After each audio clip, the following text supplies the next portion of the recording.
Je, wajua kwamba wanasayansi wameshaanza kutrack nafsi za wanadamu? Wanasema wameunda chombo ambapo kwamba kinafuatilia nafsi ya wanadamu, na wamefuatilia nafsi inapotoka kwenye mwili mpaka kule inakokwenda, na walifuatilia nafsi wakakuta inakwenda kwenye planet fulani kule juu, ambapo kwamba kwa hiyo planet kuna nafsi nyingi sana, mamilioni na mamilioni za nafsi za watu ambao walikufa kitambo. Wanasayansi watatuonyesha mambo. Wanasema kwamba nafsi inapotoka kwa mwili inakwenda na mbio na mwendo ya kasi kushinda jet fighter. Unaona? Lakini je, hiyo inaweza kuwa ukweli? Mwanasayansi kama haamini mambo na spiritual, je, nafsi anaionaje? Ataiona vipi? Anaitrack na gadget gani ambapo kwamba itaona spiritual world?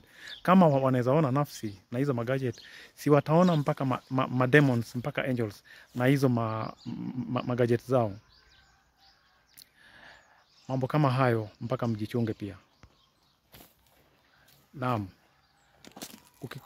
Ukikwenda TikTok, alafu usearch pale kwa search bar, uandike scientist tracking human souls, utakutana na hiyo hadithi. Wanasema kwamba wana track hiyo human soul mpaka kwenye inakwenda baada ya kifo.